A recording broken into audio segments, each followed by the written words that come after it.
I'm talking to Francis Kersey, who is the city clerk for the City of Oklahoma City. Francis, could you just tell us about the process, just for our readers to understand the process for what's going to happen next with Ed Shadid's petition for the 1/8 penny sales tax to maintain city parks. He turned in those petitions today, right? Correct. Okay, so what happens next then?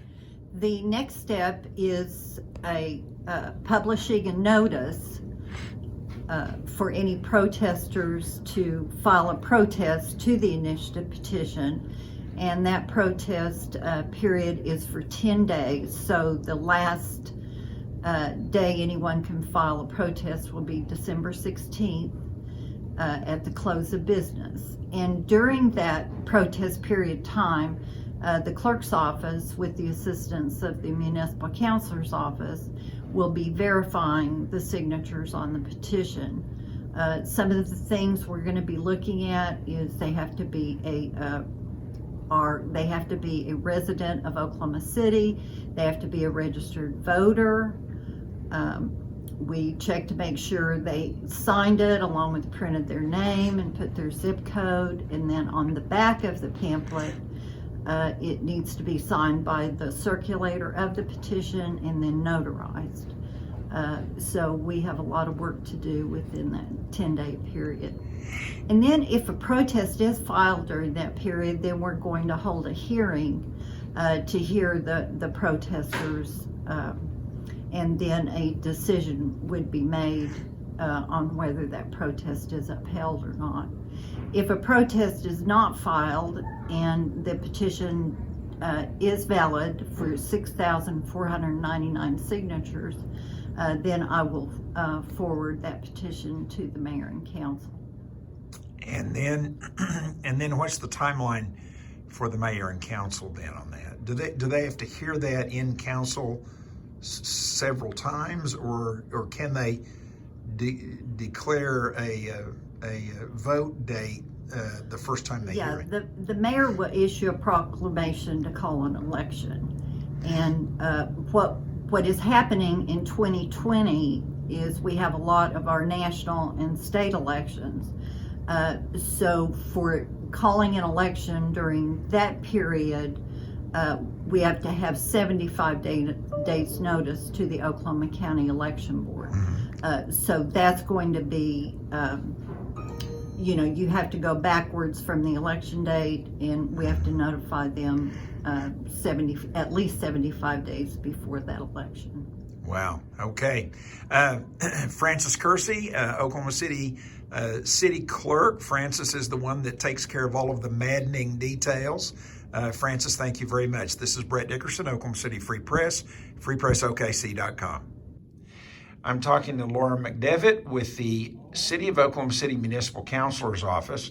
Laura, thanks for meeting us here at the end of probably almost every day. It's probably a long day for you. And so, Laura, I just want to talk to you a little bit about how this process works. Ed Shadid just turned in a bunch of petition sheets today. And so we've already heard from the city clerk about just kind of the technical stuff, how many signatures and whatever.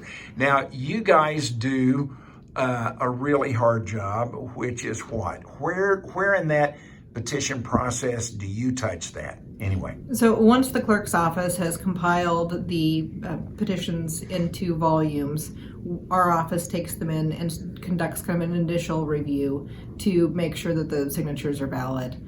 We basically look for main problems like whether or not the signatures are notarized, properly witnessed, that people are Oklahoma City voters, those kinds of things.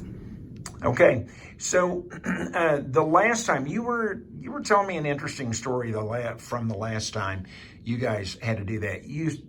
How many of you just had to peel off from what else you were doing and just focus on just getting the petitions done? Yeah, so there were 3 or 4 of us from the municipal counselor's office who really did a deep dive into reviewing the petitions.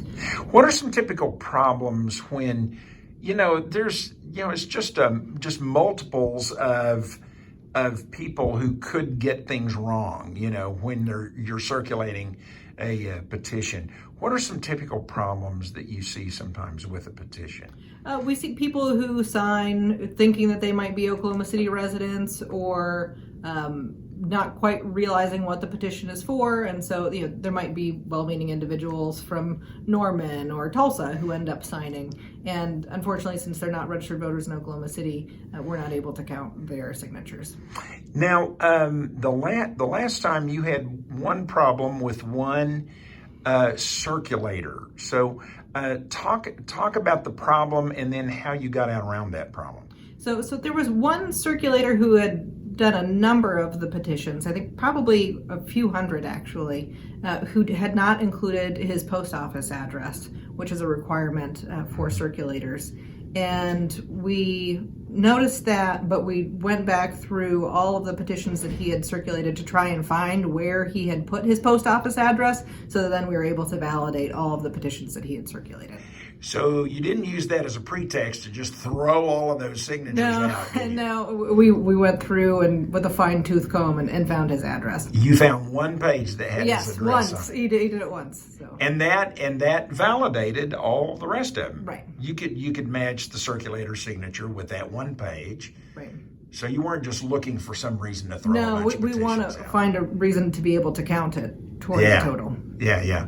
Okay, good. So what if somebody protests, what is the procedure there for a protest? Yeah, so they would file an appeal with the city clerk, and then a hearing would be held before the city clerk. Before the city clerk. So the city clerk would basically be kind of a judge, or in that case, right? Yeah, and there's an appeals process beyond that I actually have not been a party to previously, so all right. I'm not as familiar.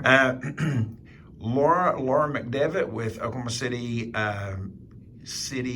Councilors, Municipal Councilor's Office.